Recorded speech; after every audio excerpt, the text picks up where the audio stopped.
You're tuned in to the MtG Cable cast, where they cover Magic, the Gathering Finance. All right? You don't know about it? You're tuned in right now and get ready to learn some shit. Buckle your seat belts and light a blunt and get ready for the MtG Cable cast. Starring Reptar and Thirsty, them onion head motherfuckers. Alrighty, guys, welcome to the newest episode of the Cabal Cast, the third and final part of basically how the overall economy is impacting, how we think it will impact, etc., the Magic economy at large. So this is kind of like a just tidying up episode. Yes. We're basically looking and like, okay, so this is some stuff that's happened recently that we may or may not think is related to the overall economy or is indicative of that. So there's a few things here, but should be pretty quick tidy up. So let's get started. Yep. We're going to go kind of big to small in regards to what people would see on their own, starting with the very public moving of sealed product that Star City did through their own accounts, through Ben Blywis, and through Pete Hoffling. Pete was mainly operating in Facebook groups, I believe, to offload the same kind of product. But there's a lot of question about why they would be moving basically like the last 3 or 4 standard sets at the prices and quantity they were looking for. And this was in the kind of doldrums between events, and it just kind of sparked the question of, well, what are they doing? A lot of people thought, well, they're not doing as well as they thought they would, et cetera, et cetera. And to us, this is just moving inventory. It's going to sit there. This is inventory that's rotting, like it was AFR, Baldur's Gate kind of stuff. Yeah. They are not a commander-based company, so they're going to move what they can. There are some other odds and ends in there. People love Crimson Vow and Midnight Hunt still, so selling bundles openly to the public is pretty easy, especially when you drop your prices down to realistic numbers like the open market suggests instead of charging your Star City premium. And, you know, it seemed like we kind of caught them at a time where they realized they could liquidate for more cash on hand for additional 2x2 allocation, because it's still a point in time where we were waiting on 2x2, Dominaria United, etc. Maybe dodge some warehouse, some business tax by moving stuff from the warehouse at reduced price, eat a little bit of cost there, show a loss, play with the business taxes, etc., and just try and make liquid products that for them could have very well been illiquid. Yep. But we've never really seen them do that before. Yeah, and I think the interesting thing here is the timing on this. So obviously, it's a big deal that they're getting money back, and the economy's not doing great. The other interesting thing is this is right before the PayPal transition takes place. So if you're going to move a lot of inventory at once, one of the ways a lot of big vendors do it is through, business checks or PayPal. Well, if you're going to sell it all and there's this imminent PayPal change coming, it makes sense to kind of get ahead of that. Additionally, something we now know that has been announced since is Star City is going to be one of the primary partners for the Calling series. Well, if the Calling is a thing that's happening, guess what? You need money for that. You need startup. Why not take this product that is not great and then go from there? Just see what happens. So get rid of that stuff. Now, the other thing that people were talking about is Star City, in addition to this, has kind of made a pivot in their events. They're now only doing trade at shows. And one of the interesting things about this is, it legitimately actually makes shows a little bit cheaper. You don't necessarily have to have a manager with a position that you did before. You can go a little bit lower on the totem pole when they don't have to guard tens or hundreds of thousands of dollars in cash. It also lets you get rid of a couple of buyer stations, which buyers are typically more expensive than front of house employees. And what it does is it lets Star City capitalize on something that is already probably their most liquid part of any of their booth, the damaged HP foreign case. So what can you do then? You take only trade-in credit, which means all of the cards that you bring with churn for more cards. So you can more aggressively buy some of those damaged cards to restock them. Because what's something else that when people don't necessarily have as much money to throw around, they like to do? Well, they still want to get cards, but they want to get them cheaper. Yep. So guess what? You get them cheaper. Yeah. So I think that's way better. Yeah. The trade bump is super appealing, and as most vendors will tell you, if they could do nothing but trade on any given weekend, they would absolutely do that. Yep. Yeah, it's very, very good, I think, for generally not just Star City, but also for players to have something like this where, you know what, I don't want to pay $400 for an HP Vulk, but if Star City has one that has a creased corner that's still fine in a double sleeve for 300, I'll trade for that. Are you kidding? Yeah, There's absolutely. no way I won't do that. Yep. Then there is the aside that it helps keep people within the Star City ecosystem because the credit generally transfers onto the website, which means the more shows that Star City can make it out to, the better they do at their local store, etc. The larger number of customers they'll retain. The more people will continue to flow through their ecosystem as they seem to transfer to more of a flesh and blood and commander kind of ecosystem on the website, product based, etc. And I was honestly surprised to hear that they rolled up to, was it Gen Con? Gen Con, yeah. With trade only, but it also makes sense. The majority of players now are there to jam commander. They'll graze cases, and when you bring in so many of those high-end cards in a played state, it makes it easier for people to want to trade into them than necessarily drop hundreds of dollars more when they've already spent so much to get to Gen Con, or if they're out at Magic 30, if there is the East Coast one, where I assume Star City would be. And this is, like you said, kind of a brand new thing for them. We've seen vendors like Troll and Toad go the opposite direction, showing up with like empty cases and cash, the largest stack in the room, just looking to restock the website essentially. But this is the first time Star City went the other way. Yeah. Then, anything else on this? You want to keep going? Let's get going to the next one, which kind of does dovetail in because we talk about Star City becoming the main provider of the callings, which is the FOB equivalent of a Pro Tour, and that is the TCG Player and Channel Fireball merger. So I don't necessarily think this one was timed because of the economy. I think it's kind of fitting and coincidentally well timed, but I think, and this is something that you and I have talked about, is, the main draw here, I feel like, for TCG Player was the binder POS system. I think getting that kind of software and that kind of back end, because I'm not, saying anything controversial here. TCG Players, like, back end is dog shit. It is so bad. Mm-hmm. It is just miserable to deal with. They don't have a good POS. They don't have a good inventory.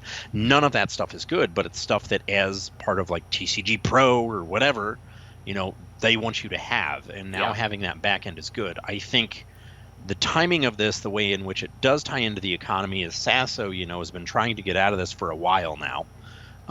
And now, great, I'm out. I don't have anything to do with it. I don't have to pay the employees or any of that.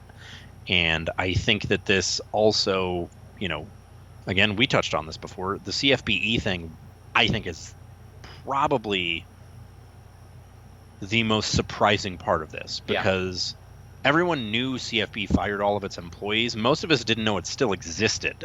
So for them to make a point to say that they acquired it is the interesting thing about it to me. Yep.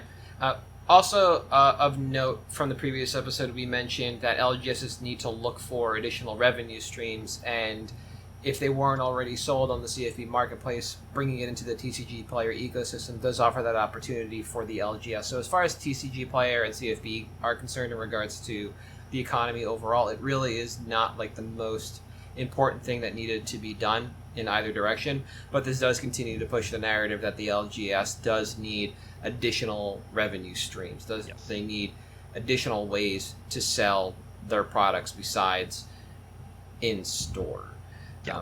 The other thing I like about the binder POS system is that it also offers an alternative to Crystal Commerce though that means you're buying into the TCG Player product suite, and I don't know if they want to be a software company. Yeah. They can still maintain under the umbrella of whatever TCG Player is under, the side-by-side entities, and you just keep buying into products that are made by the Binder POS team. But yeah, neither here nor there. It's a growth opportunity. It doesn't really affect anybody else besides TCG and then the LGS. So, Nope, I got nothing else. Right. So, taking a step back a little bit, looking at CFBE and Star City, we have been seeing a lack of vendors at events overall. People, looking to fill tables at the last moment because vendors either don't have the money or don't want to show up to what's been going on. Alongside that, it seems like we also don't have, aside from the standard conventions, we don't have a lot going on anymore. You and I talked yesterday about TCG Con, and it seems like exactly that kind of fell out. So right now it seems like Collecticon, which is kind of below most people's radar, is still going pretty strong. There's something in Pittsburgh that happens all the time, Steel City something or other. Yeah, Steel City Cards, which is like a baseball card company, has their big Steel City Con that they do.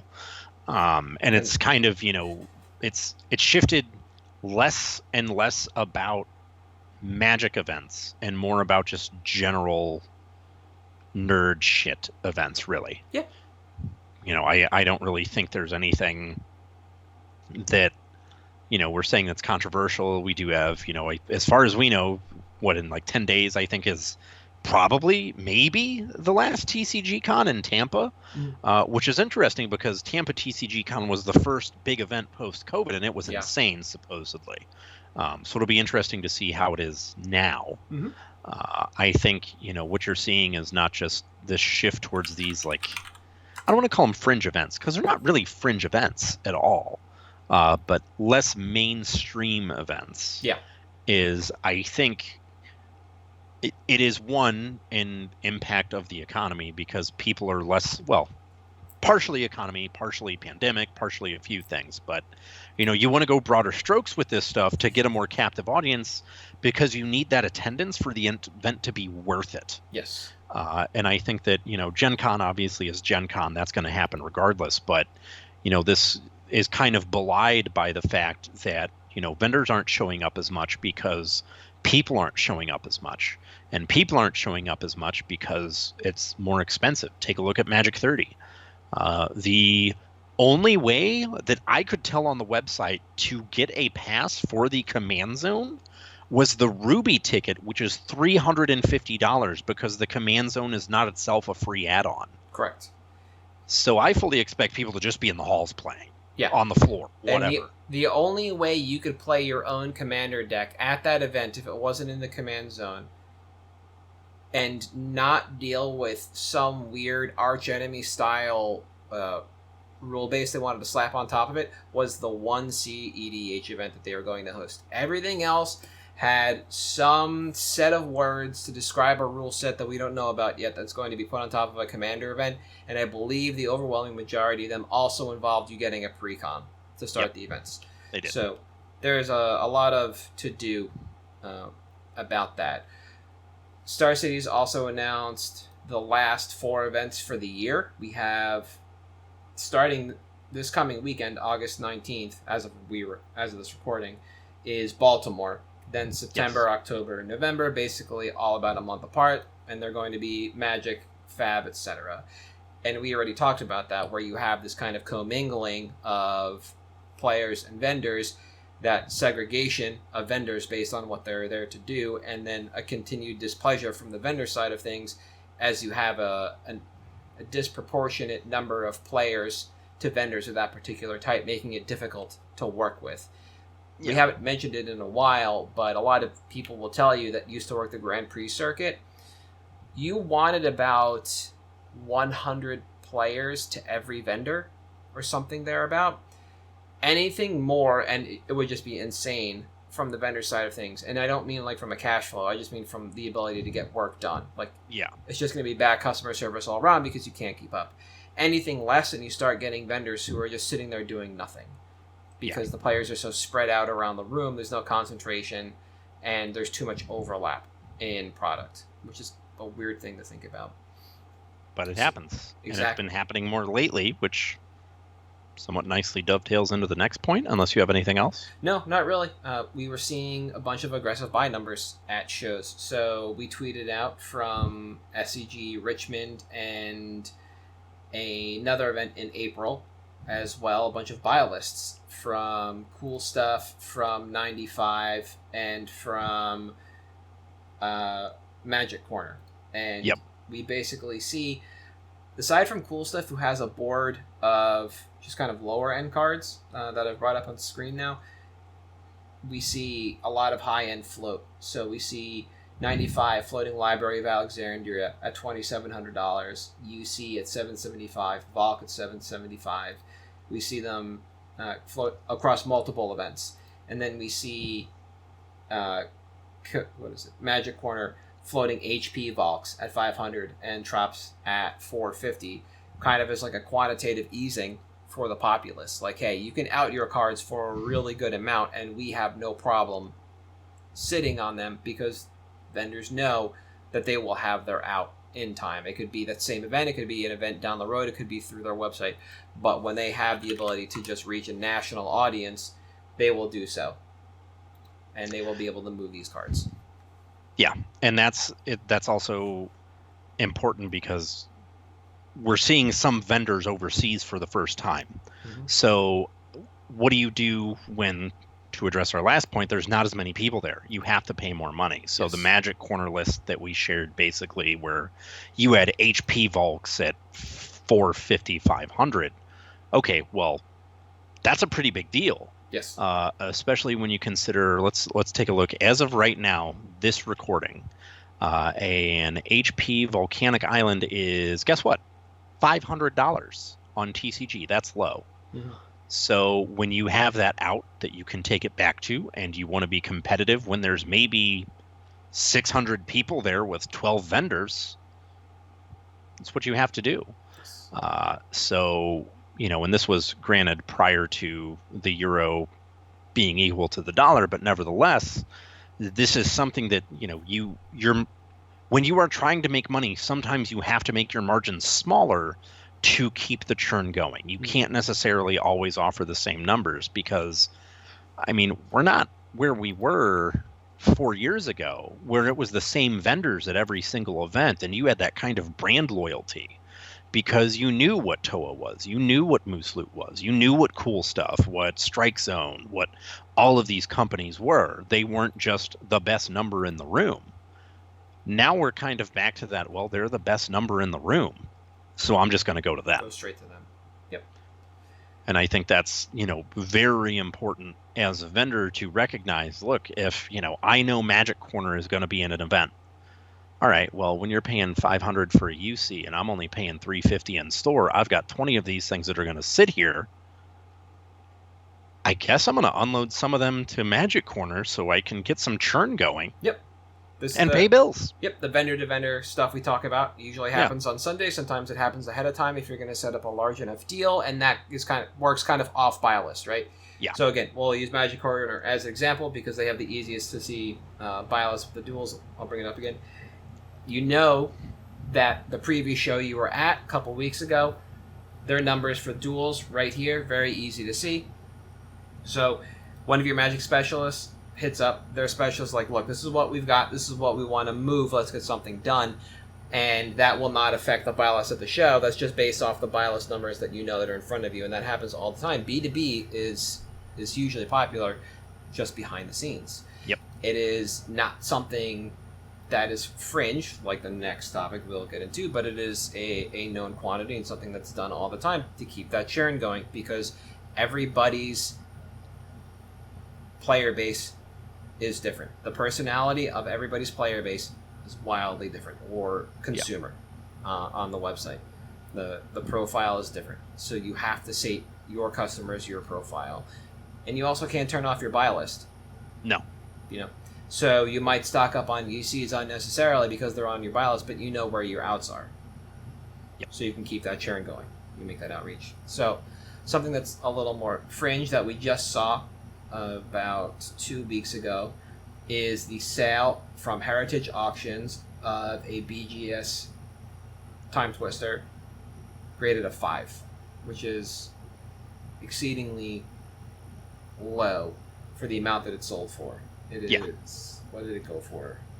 3.6 with premium, which the rule, and for those of you that are not vendors, you may not know this, the rule right now for vendors is buy every single Timetwister you can that's less than $6,000. So any twister you can get for less than $6,000, you snap up.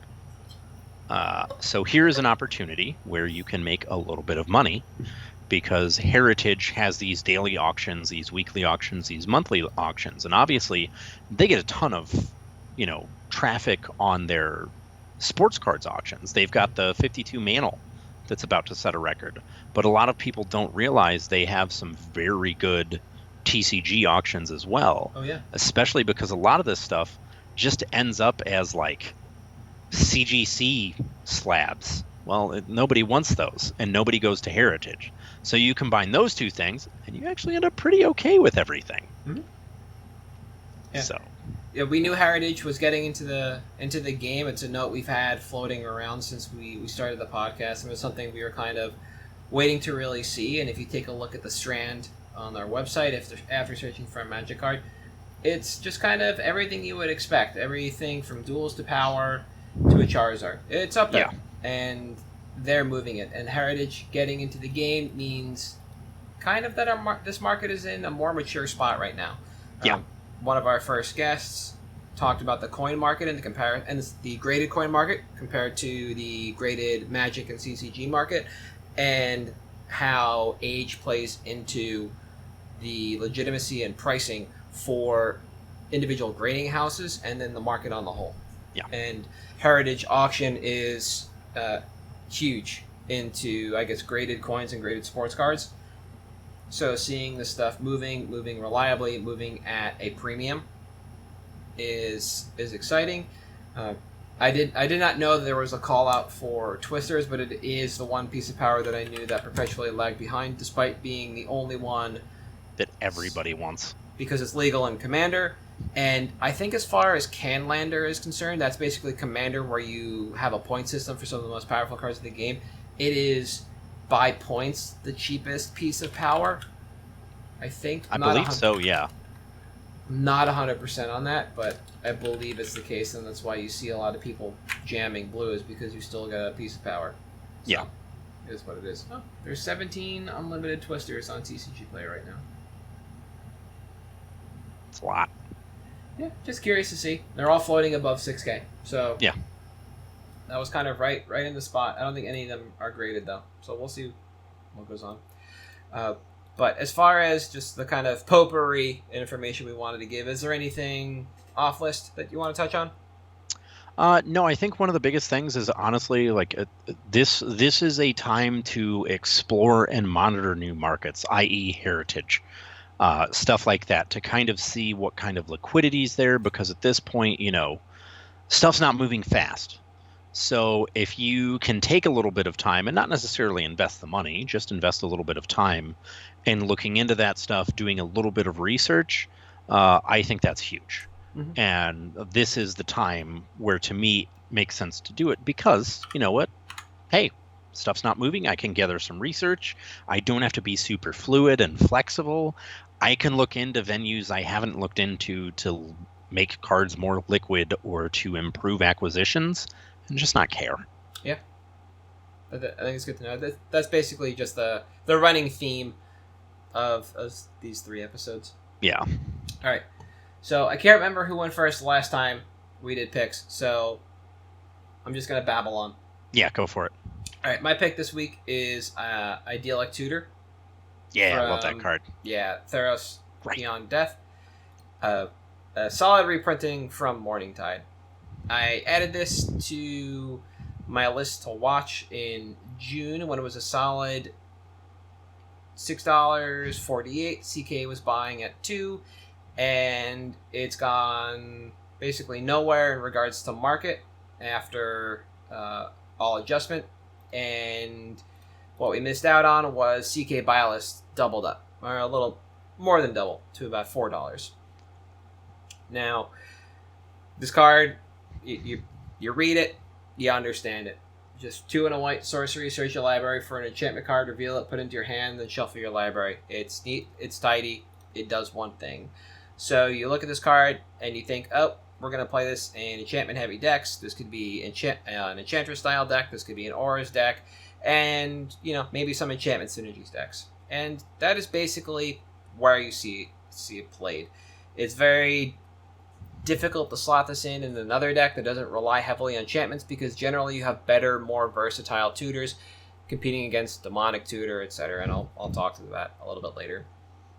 As far as the format is concerned overall, if you're not doing the enchantment thing, you're not going to run this card. No. This is one of the best general tutor options because it gets any type of enchantment, unlike something that just says, hey, go get an aura. So cards like Heliod's Pilgrim also function well in similar decks, but again, there's that aura restriction there. So it's the open-endedness of Idyllic Tutor that I really like, and that's why we're looking at it, and that's kind of why it's all over the format. Historically, we see this in base Simic decks as they are, or not Simic, sorry, Selesnya, as they are the de facto enchantment and enchantress decks.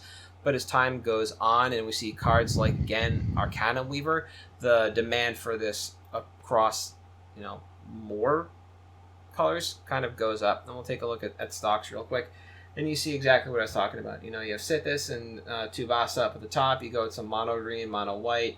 You get to Gan, you get to Earl the Miststalker, which is like the oldest enchantment general, I believe, in the format. Like, that's what people were rocking originally. Then you see some weird stuff like Gavi Nestwarden, but I believe that's more to get things like Astral Slide, Astral Drift, the blue enchantment from Nemesis that has counters that you remove that lets you counter spells. Aura of Silence, is that the name of it? Something like that? Yeah. So the demand for this across more colors, more sub-strategies of the enchantment strategies demand this. So it's difficult to look to the future and not see a time where players aren't looking for this card to play alongside Enlightened Tutor in white and Demonic and Vampiric Tutors in black to round out the suite. So that's what I mentioned earlier, right? That's what you have in non-white colors. That's what you're competing with. This is better than Gamble, and in some weird situations, this is still better than Worldly Tutor, than Court of Calling, that can get an enchantment creature. Like, this one, just still better. Enchantment-based decks, while not the most popular themes, are still a rather prevalent and consistently supported theme, especially over the last few years. We've seen a lot of new commanders come out across a number of unique products, not just the commander decks. Yeah. So at this point in time, I would consider this foundational to the aforementioned themes with a growing presence in the format.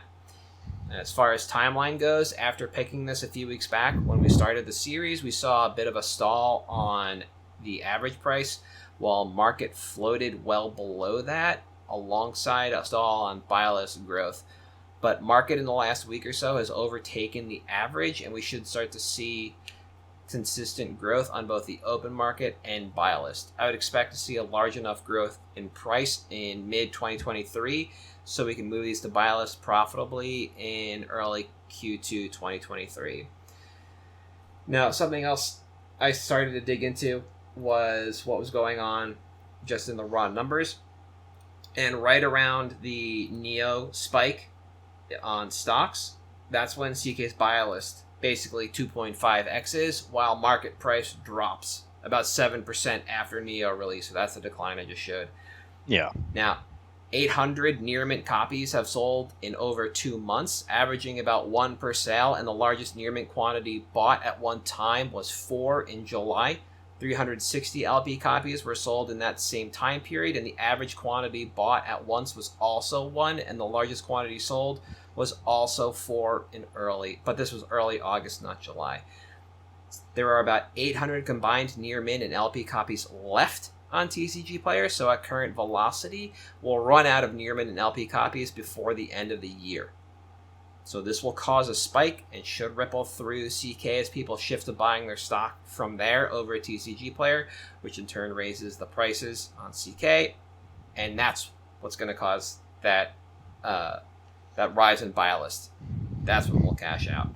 So again, that'll be in like early Q 2023. So somewhere between there and like mid-year.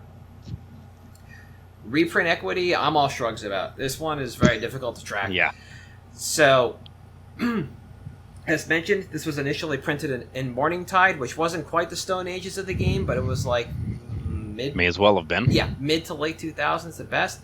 And my expectation is that we would see this again alongside heavy enchantment themed things. This is not good enough for standard play, and I want to believe WotC knew that, making it a plant in Theros Beyond Death for Commander players outside of the set Commander decks. But another enchantment-themed Commander deck could probably be the better home for this card overall than a standard set. And with the demand numbers that we're seeing, the velocity that we're seeing, I don't think anything's going to impact this now, unless the demand for enchantment-based cards, themes, just folds very quickly. Yeah. I can't imagine it's going to happen. I understand the spike at Neo was because of the like 6 or 8, whatever it was, generals that came out of there, the Ghost Shintais and stuff. Like, I get that, but that didn't cause the huge drop-off. That spike was in preparation for it, and the drop-off that we saw and eventual resurgence in the market, not entirely tied to the fact that Ghost Shintai did not like rise up as one of the best Commander themes to be doing. So, again, I don't think that a reprint is really going to do much to this, but the one thing I do believe is that because this was printed in Morningtide, while it wasn't the most expensive card, there just weren't a lot of copies out there, so there weren't a lot of people playing this. It did live at $20 for, like, ever, so it was kind of prohibitively expensive, but I think it really was a lack of visibility that pushed this down in price. And so I think once people continue to buy this, they continue to make decks. We see that feedback loop on Rec. We see more people play this on camera. The more they'll buy in. This is unrelated to reprint. Sorry. By quantity, I think a dozen would be my ceiling, and I'd probably trade them out. Yeah. Like I said, I picked this 2 or 3 weeks ago, and market is already up a bit from where I picked it, a whole like 30 or 40 cents in a couple of weeks, but the velocity on this card is still not to be believed. So if you get in now, your out to trade could literally be profitable in about a week.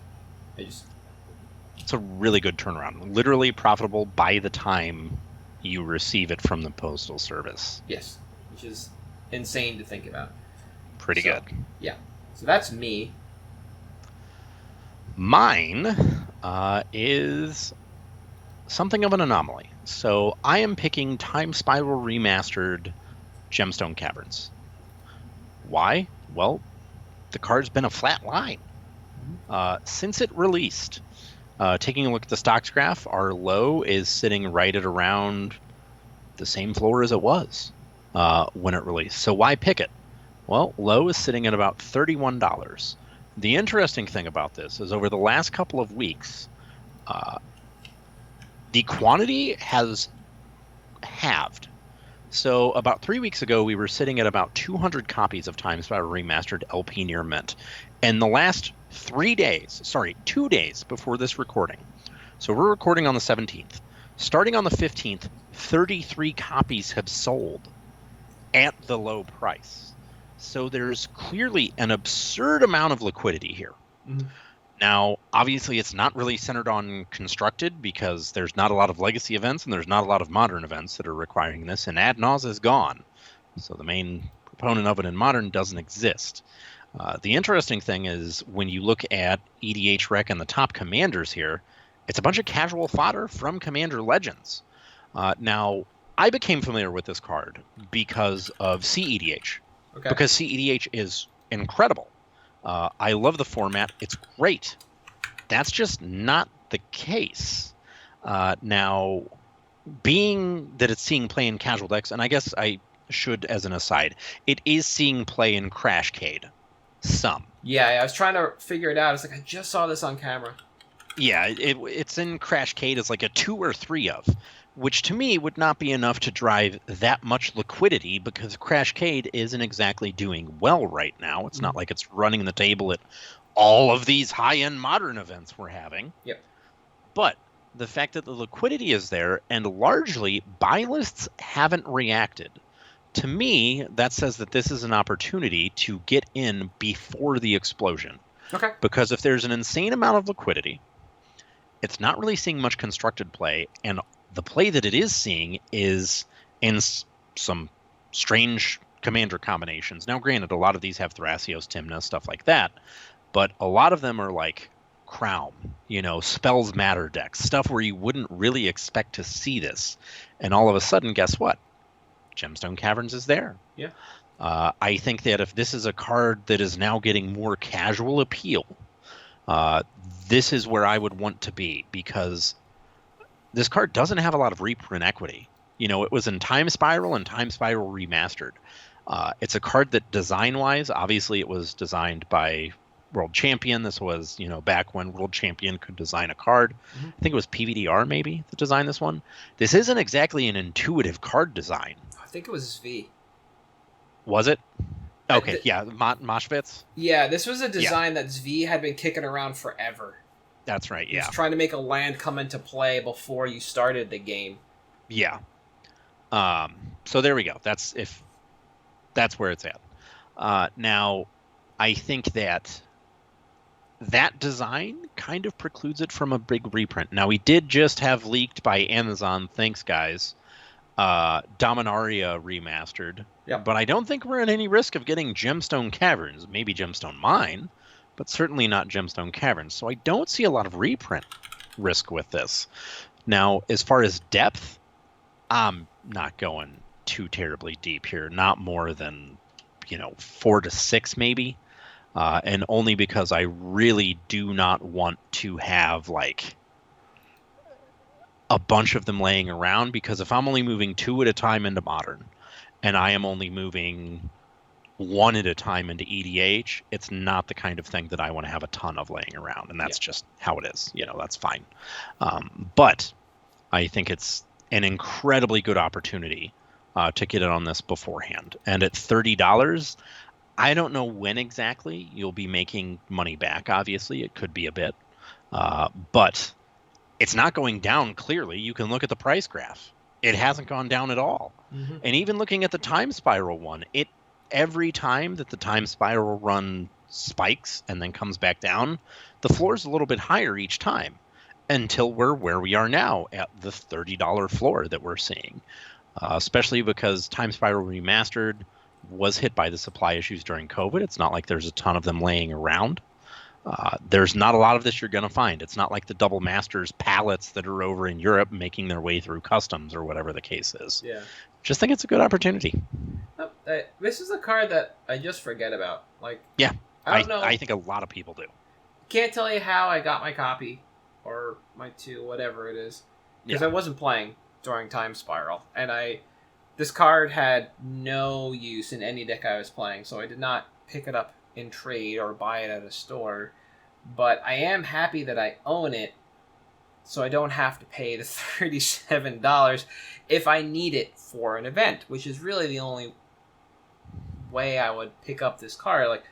It used to be in Chargetron for a hot moment, which was just also known, I think, as Counterstron, because everything had a type of counter on it. You already mentioned this is in the Teamer Cascade deck in Modern, and a number of Cascade decks that are very similar are running it in there as well. Generally speaking, winning with either Living End or Rhinos just to get you ahead the extra turn. And I think this is a fantastic card. Aside from the ley lines, it really seems like WotC does not like generating or recycling a template for a card that enters the game before the game. And I think Serum Powder might have been reprinted once. I think it was one of the master sets. Yeah. Yeah, iconic. But they are Yeah. very hesitant to play with that space because the design is kind of dirty. It's not real bad. Yeah, it's not interactive, and they don't like that. I mean, at this point, it seems like design-wise, the non-interaction they want is emblems. Yeah, and that exactly. That's it. Yep. And that's perfectly fine, which means that the only time we'll really see this is in reprint sets. So if you're worried about this as a card that you want for Commander, for CEDH, for playability, sooner rather than later, absolutely. And then, yeah, only your 1 or 2 copies, because that's all you really need. If you're looking for something to just kind of stock that's really stable, I think this is a good looking quantity you discussed, because it does appeal to more than just Commander players. Yeah. It appeals to modern players. And if you have a shop or you support a modern player base, it's not easy to get cards like this. No. Unless you know what you're looking for. So having some on hand is a good idea. Do you need to restock when you're out? I don't know. Yeah, I honestly don't know that it's something you do want more than, even as a store, like I touched on, 4 to 5-ish. 4 to 6. I just don't think it's something that, someone will come in, they'll ask for the 2, but there's not going to be a bunch of people doing it. It's just better to have it when they need it than not have it and be like, oh, sorry, can't help you. Yeah, it's not Boseiju, Yeah. And so I think between price, demand, and liquidity, I think that's the right number. I think there's a fine price to get in on, and I think it's just a great card. Just kind of ride for a bit. We're not looking to stack these to the ceiling, so we're not looking to tie up a lot of cash. And I think it's a really good churn opportunity, and also a good experience for people to monitor and maintain inventory to appeal to multiple crowds. Yeah, definitely. Get used to that. So, I think that's going to be it for this week, right? Yep, that's it for me. All right, so we are at MtG Cabalcast on Twitter, Patreon, Facebook, and YouTube. I am at Halt I Am Reptar. You are at Thirsty Sizzler. We'll see you next week.